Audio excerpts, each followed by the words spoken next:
So welcome to Module 2. In this module, we are going to dissect the elements of design further.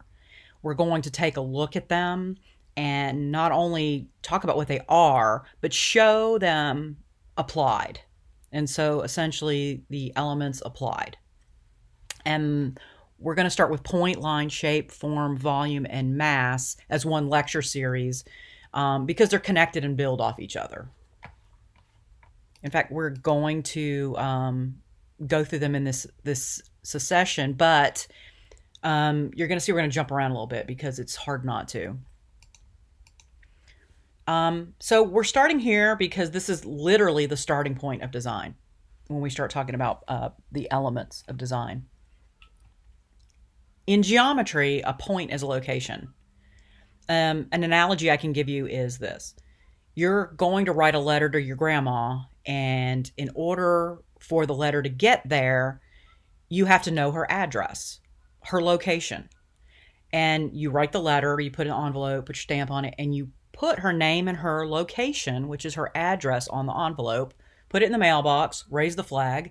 The USPS comes, they get it, they process it, and your grandma goes out to her mailbox 2-3 days later, depending on where she lives, and she pulls out the letter that you sent her. And that letter was able to find her because of that location, right? Her location is her address. And so a point is the same way in geometry.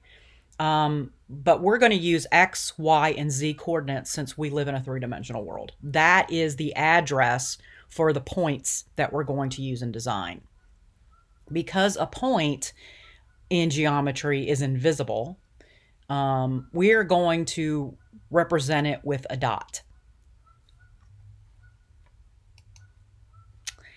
And so points or dots, as we're going to refer to them as both, it's going to shift around. We're going to call them points. We're going to call them dots. But the visual representation of the point is a dot.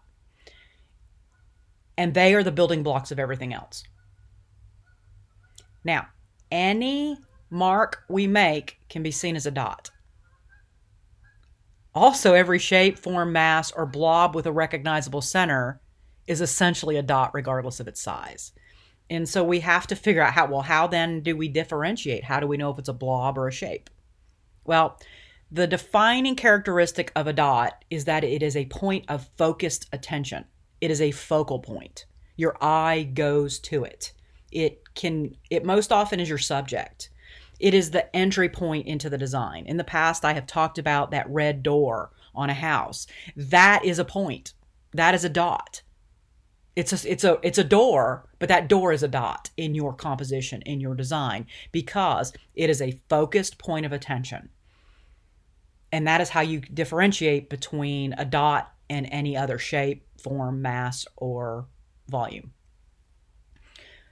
Dots will anchor themselves in space, meaning they fit somewhere in those X, Y, and Z coordinates, and provide a reference point relative to the other forms and space around them.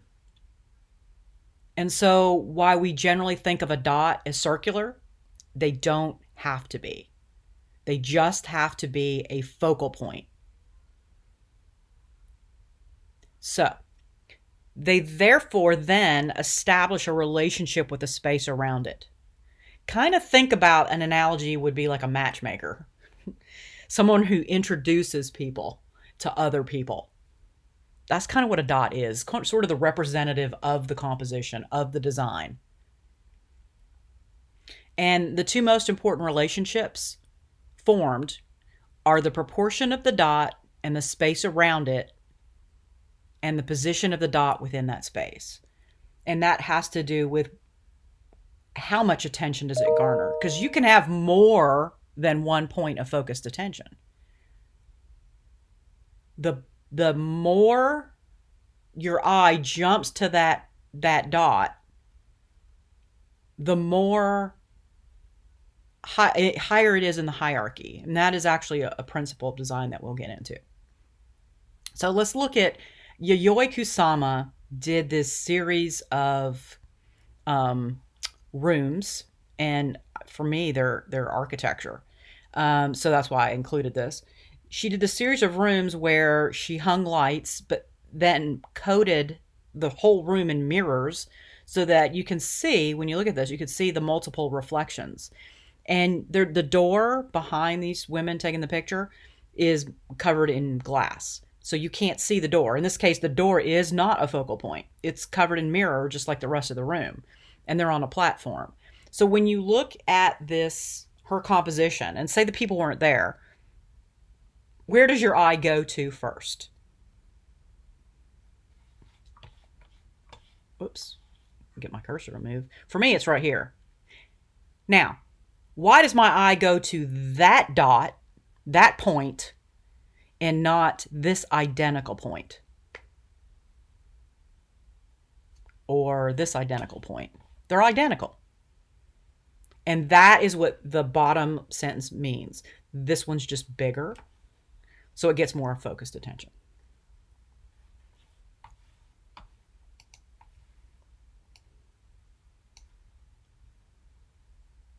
And that that sentence repeats itself. So as dots increase in size, we start to see them as shapes. But they're still dots because they're still focused points of attention. A square can still be a dot as long as it is a focused point of attention. So it can simultaneously be a dot and a shape.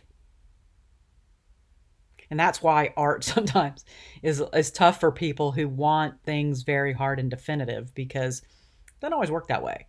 So if a shape, and here's an example, the painting on the left.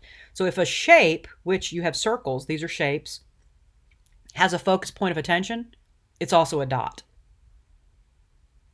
And so when you look at that painting, where does your eye go first? And these orange shapes, which are the most saturated color, the brightest color, those are focused points of attention. Those are dots. All these colors, right? They are focus points of attention. But then you look at this circle right here, you only see it eventually. It's not a focused point of attention. Your eye does not go to that. You come across it when you're going from this dot to this dot. That is just a shape. Okay, so I know it's a little mind-blowing, but if you just think about it that way, a dot is a point, and a point is a focused point of attention. I'm not supposed to use the word in the definition, but a dot is a point, and a point is a focused area of attention. So that's what we're going to go with, okay?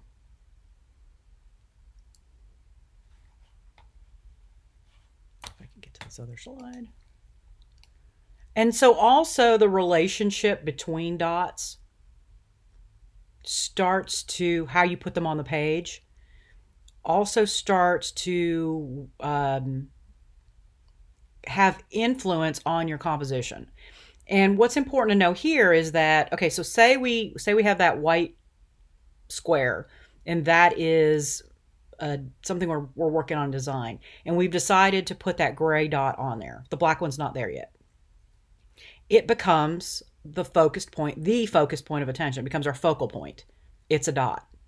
Now we put the black one on there, and the black one becomes the focal point of attention because it has a higher contrast with the page it's on. So the gray one then is still a focal point because if we put other stuff on there, but it's not as high impact as the black one. Now, we're going to start moving these two dots closer together. And as they get closer to each other, the tension between them increases. And as that space gets close to zero, the tiny bit of space itself creates so much tension that it becomes the focal point. And I liken it to this. You know how atoms don't touch ever? You never touch. But that when you yourself touch something, you feel. And what you actually feel is the force pushing back from those atoms against your atoms. You're not actually touching it. You can't ever actually touch anything.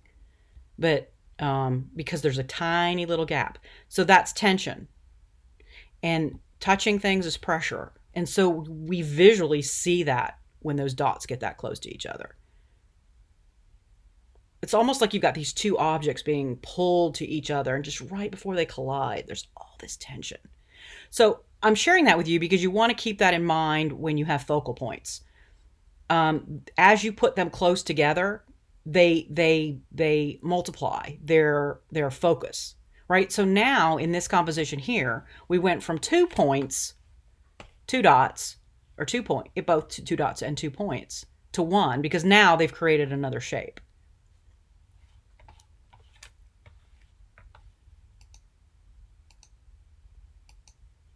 Oh, clicking on the one I'm around.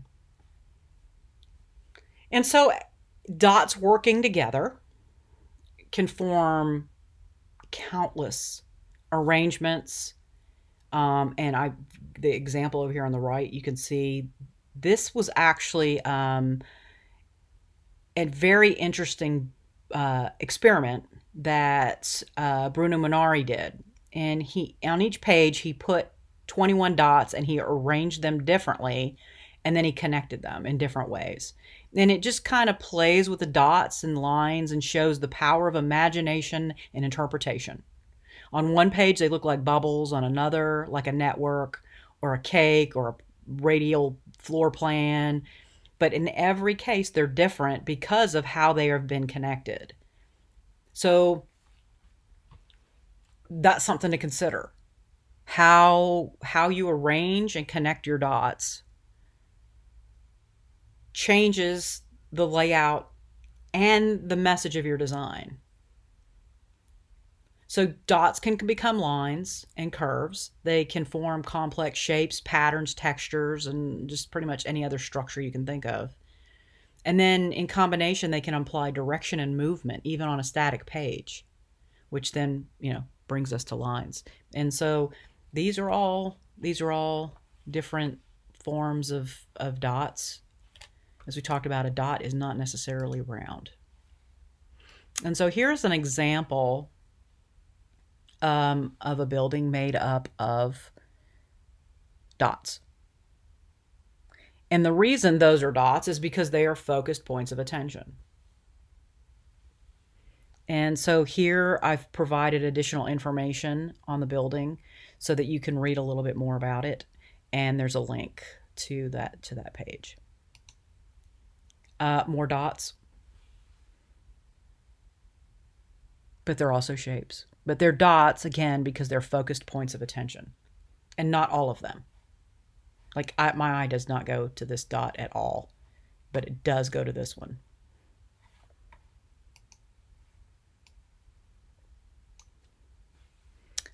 Even more dots.